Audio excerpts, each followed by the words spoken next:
Hello everyone and welcome back to the 3T Path channel. My name is Giridhari and today I want to continue with our Gita Mahatmya series. We're going to be doing episode 7 of our series, talking about the special powers of chapter 7 of the Bhagavad-gita. And in this nice story, we're also going to be understanding what happens when you die with great attachments, the problems with that, and we'll also be hearing about the power of forgiveness of father to sons and sons to father. So what happened before was from chapters 1 through 6, it was Lord Shiva telling Parvati what he had heard from Lord Vishnu telling Lakshmi Devi. But from chapter 7 onwards, it's just Lord Shiva directly telling Parvati and not just from what he heard from Lord Vishnu. Of course, these are coming from the Padma Purana. So let's get started. So chapter 7 here. Sri Shiva said, "My dear Parvati, now I will tell you the glories of chapter 7 of the Bhagavad-gita, hearing which one feels his ears have been filled with divine nectar." There was a large town called Pataliputra, which had many large gates. In that town lived a Brahmana called Shankukarna. He had taken the occupation of a businessman and had amassed a very large wealth. So he had abandoned his Brahminical upbringing and just went into business. He was very greedy. But he had never performed any type of devotional activities, nor had he performed the necessary ritualistic performances for the sake of his forefathers. So as you may know, it is standard in a common culture, to this day even, for people in India to have special ceremonies to honor their forefathers called Pinda ceremonies. So these ceremonies, supposedly they help maintain the departed souls in some sort of nicer condition. It's a bit of a contradiction, really, to be honest, with what we hear from Bhagavad-gita, which of course tells us, after death we just reincarnate and go on with our lives somewhere, wherever our consciousness and our karma takes us. But they have this idea, so they talk about this land of the. So maybe there's some sort of situation where the forefathers get, a halfway house, as it were, of a nice place to hang around before they reincarnate, as long as the descendants keep up with some sort of Pinda ceremony. I don't know. It's not greatly explained in our spiritual text. But anyway, so there was this tradition, and it comes up a lot, especially in Mahabharata. You see this a lot as well. When people forefathers are in a perilous situation because the descendants aren't doing the Pinda ceremony. But anyway, he wasn't doing it. He knew very well he had to do it. And he wasn't doing it. And he wasn't even taking care of his spiritual life. He didn't care for anything but money. He just wanted to have wealth. Anyway, so he didn't do any of this. So he became very rich. So much that even great kings would dine at his house. So he was like a top, he's like a billionaire, just rubbing shoulders with the most powerful in the world. Shankukarna was also the most miserly of persons, and he kept his wealth buried underground. So we also see this a lot. Of course, people didn't have like big banks, and vast portfolios, etc. So people just got their money, they would just bury it underground, which is really silly. Can you imagine just working hard, amassing wealth, and literally just burying it underground? I mean, what is the point of that? Once, when that Brahmana was going along with his children and other relatives for the purpose of his 4th marriage, so it's funny that he was on his 4th marriage already.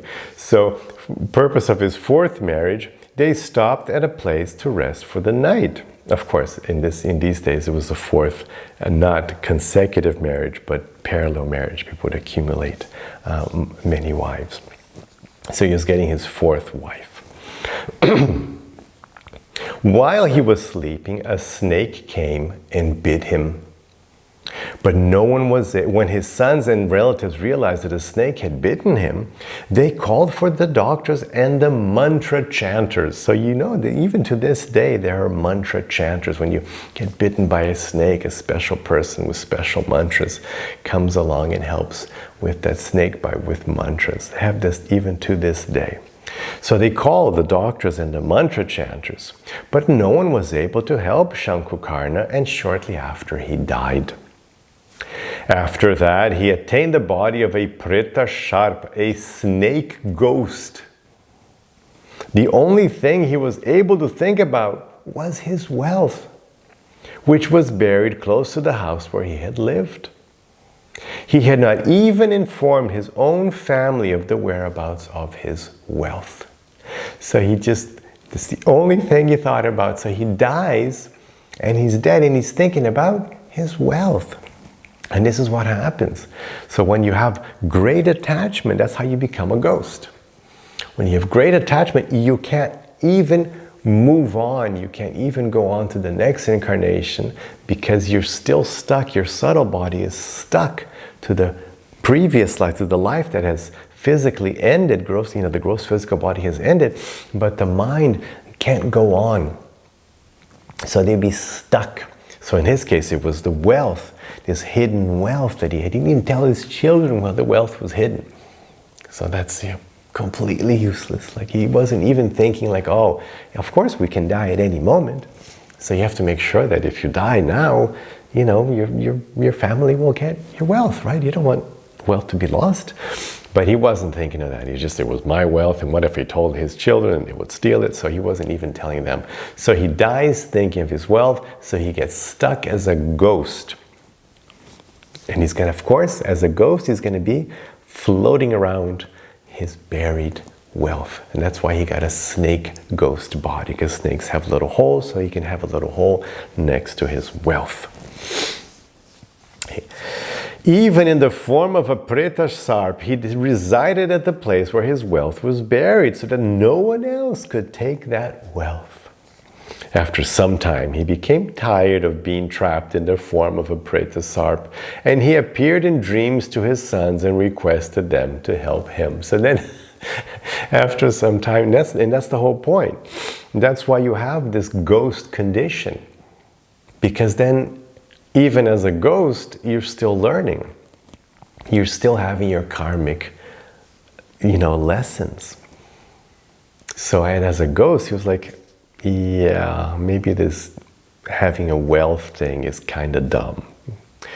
And he picked out, this is no good.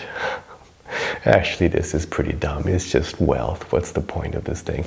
So then he figured it out. So then he reached out to his children through dreams. So that's another thing, like maybe ghosts can reach out to you in dreams.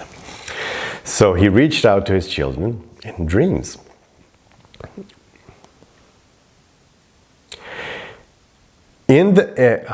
After some time, he became tired. He reached it out in dreams. In the morning, when his lazy sons woke up, they told each other about the dream they had seen. One of his sons took a large digging instrument, a large spade in his hand, and went to the place the father had indicated that he was living. When he reached that place, he realized that he was not aware of the exact spot where the wealth was buried. The son was exceptionally greedy, and he searched for a long time until he came across a snake hole, which he promptly started to dig out. So, the father went there in his ghost form, reached out to his children, and he says the children were lazy, so he didn't like the children. He didn't like the children were lazy and greedy. So he had lazy and greedy children. Not very nice combination. So, but anyway, but he told them, of course, since he was telling them about this great wealth, the lazy, even lazy or not, they still, were interested in finding out where it was, not to help their father so much, but to find the wealth. So then they see a snake hole and they start digging the snake hole up. Shortly after, a very large and fearful looking snake came out of that hole and spoke the following. So he assumed a more physical form as a very large and fearful looking snake. "Oh fool, who are you? And why have you come here? Who has sent you? And why are you digging at this place? Reply to my questions at once," the snake asked him. The son replied, I am your son. My name is Shiva. In a dream last night, I saw that there were hidden treasures buried at this place, and I came to take them. When he heard Shiva speaking that way, the Preta Sharp started to laugh and said, if you are my son, then why are you not performing the necessary rituals to free me from this hellish situation? Due to greed in my last life, I attained this body, and now you're heading the same way. So then, a little father and son, hard love there. He says, look, why are you just digging this? You should be doing something to help me. Why am I trapped in a ghost body here? Because you didn't do any rituals either. You didn't take care of me. And now I'm trapped. And look, I'm trapped here and you're heading the same way. You're going to be just greedy and trapped like I am. So a little shared knowledge, shared wisdom there. The son inquired, my dear father, kindly tell me how you can be freed from this hellish situation. The Preta Sarp said, not by any kind of charity, tapasya or yajna, only by reciting the 7th chapter of the Bhagavad-gita will I be able to become free from the wheel of birth and death.